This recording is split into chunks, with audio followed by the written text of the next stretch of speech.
Then I heard another tzavor from a holy soldier in Israel. This was in the middle of the Yom Kippur War. I gave a concert somewhere. There were hundreds, I think there were maybe 2,000 or 3,000 soldiers. And after the concert was over, one of the very high officers came up to me, and his eyes were mamish red with tears. And he says, I have to tell you the story because it's a good story for you, and I know you'll tell everyone the story. He says, I want you to know, when the Yom Kippur War began, suddenly I found myself fighting next to a very, very firm young man. He says, I am a real Shomer Tzeinik.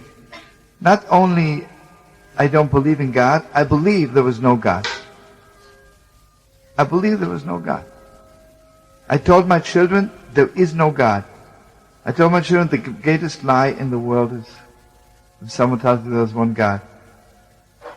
I told my children the greatest lie in the world is if someone tells you that we Jewish people are holy people. It's not true. Okay, the Yom Kippur War begins, and next to me is this also a very high officer, very firm. And the moment the fighting begins, he yells Shema Yisrael Adonai, right from the first second till the last. Like all day long he's yelling Shema Yisrael.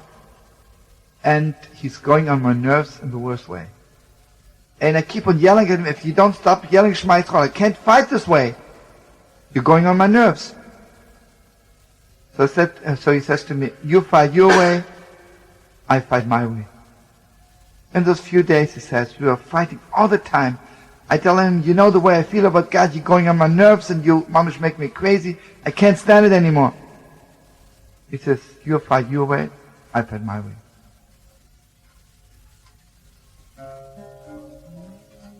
He says, tonight is Motzei Shabbos.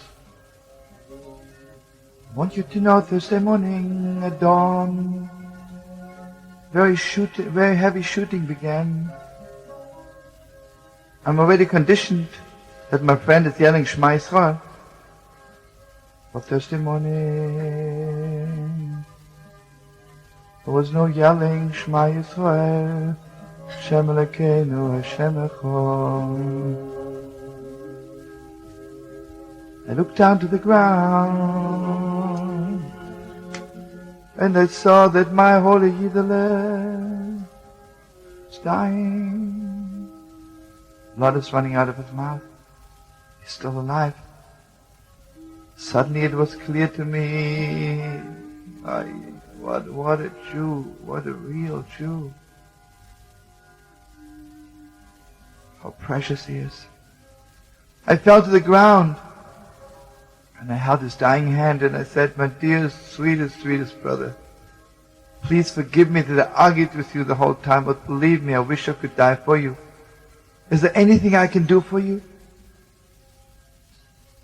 I could hardly speak. I had to put my ear on his mouth. He says, please swear to me that you will yell Shema Yisrael for me. And he says, I want you to know, at that moment when he said it to me, it was clear to me like daylight that there is one God. It was clear to me. It was like a flash from heaven, like God suddenly opened all the gates from heaven. And I held his hand. I don't know if he still heard me. I said to him, I swear to you, I swear to you, that my whole life from now on, every second I will yell Shema Yisrael, Hashem eloheinu, Hashem echad. And I swear to you, I'm going back to my children, and I will make them swear in your name that they will yell Shema Yisrael, Hashem eloheinu, Hashem echad.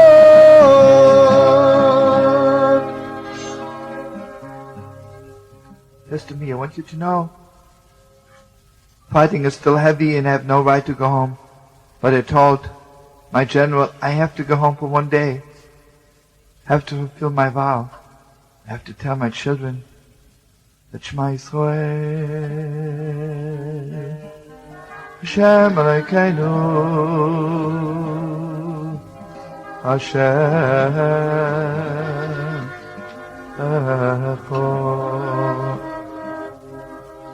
echad.